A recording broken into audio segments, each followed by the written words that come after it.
प्यासी आत्मा की कहानी। रात के करीब 2 बज रहे होंगे। नाइट शिफ्ट करने के बाद मैं पैदल ऑफिस से घर की ओर लौट रहा था। वाहन न होने के कारण बीते 1-1.5 साल से महानगर की सूनी, बियाबान और लंबी सड़कें हमसाया बनकर मेरे साथ चलती हैं। बाप रे, इतनी लंबी लंबी और भूतिया सड़कें खत्म होने का नाम ही नहीं लेती, बस चलती रहती हैं, रुकने का नाम ही नहीं लेती। कहीं ऐसा घनघोर अंधेरा कि पैर कहाँ पड़ रहे हैं पता ही ना चले, तो कहीं खंभों की लाइट से फूटते सफ़ेद झिलमिलाते प्रकाश में नहाती सड़कों की खूबसूरती देखते ही बनती है। रोज़ाना का रूटीन होने के कारण अब इन सूनी सड़कों और अंधेरी सड़कों से डर नहीं लगता। इन्हीं सूने और बियाबान रास्तों पर दिन भर इतना हैवी ट्रैफिक और चहल पहल रहती है कि एक कदम पैदल चलना भी दूभर हो जाए। मई की बेरहम गर्मी, माथे से चूता पसीना और ऐसे में अचानक हल्की ठंडी हवाएं चलने लगीं। माथे के पसीने से टकराती ठंडी हवा कितनी शीतलता प्रदान करती है।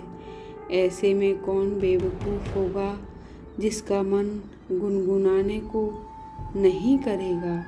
गुनगुनाते हुए मैं आगे बढ़ ही रहा था कि अचानक आँखें एक जगह पर जाकर ठिठक गईं।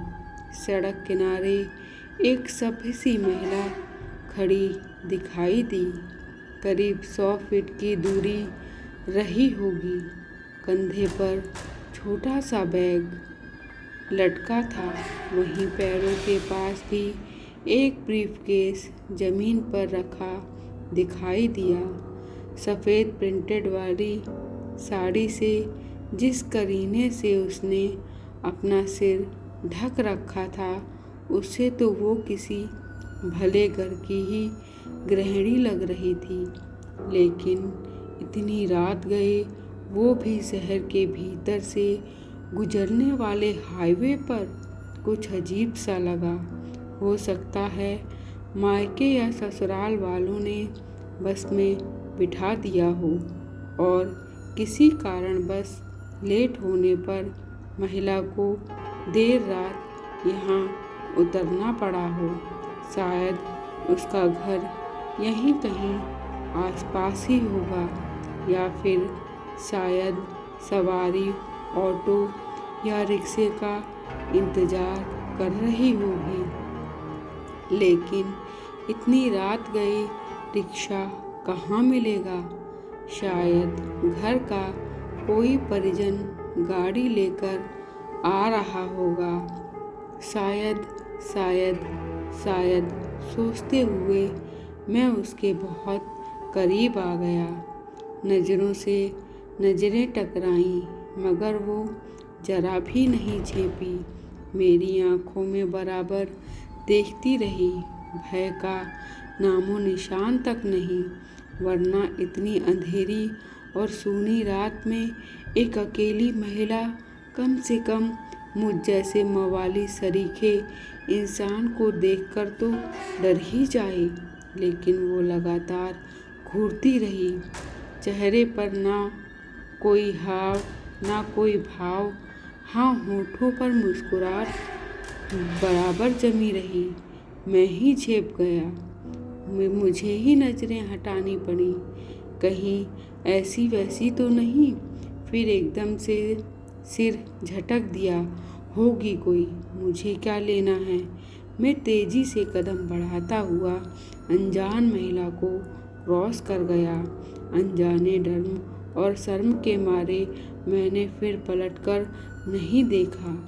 न जाने वो क्या सोच बैठे। चलते चलते मैं दूसरी सड़क पर आ पहुंचा। अब वह सड़क और महिला पूरी तरह से ओझल हो चुकी थी। कहीं कोई भूत तो नहीं थी। थोड़ी देर पहले भला लगने वाला रास्ता अब भयभीत लगने लगा था। मैं जल्दी जल्दी अपने घर पहुंच जाना चाहता था। इसी तारतम्य में चाल में गजब सी तेजी आ गई और बड़े बड़े डग भरने लगा। करीब 1.25 किलोमीटर ही चला था कि अचानक मुंह से चीख सी निकल गई। वो महिला करीब 100 गज दूर उसके सामने सड़क किनारे ठीक उसी ढंग से खड़ी दिखाई दी, कंधे पर बैग और जमीन पर ब्रीफकेस। यह कब यहाँ आ गई? एक ही रास्ता तो है। ना कोई गाड़ी निकली और ना ही वह पैदल दौड़ती हुई मुझसे आगे निकल गई। मेरा पूरा शरीर मारे डर के पसीने से तरबतर हो गया। लगा कि आज की रात आखिरी रात है। वो भूतिया औरत कुछ देर में मुझे चबा चबा कर खा जाएगी। मैं बेतहाशा भागा, इतनी तेज कि पता ही नहीं चला कि वो औरत कब पीछे रह गई। भागता रहा और सीधे घर पर जाकर ही रुका। सांसें धौंकनी सी चल रही थी। घर के बाहर ही कुछ पल खड़ा रहकर अपनी सांसों पर कंट्रोल किया। अगले दिन शाम करीब 5 बजे ऑफिस पहुंच गया। एक बुजुर्ग कर्मचारी को रात का सारा घटनाक्रम सुना डाला। हंसते हुए बोले, पप्पू चाचा, अरे कहीं बूचड़ खाने के पास की बात नहीं कर रहे हो ना? बूचड़ खाना? मैं बुदबुदाया।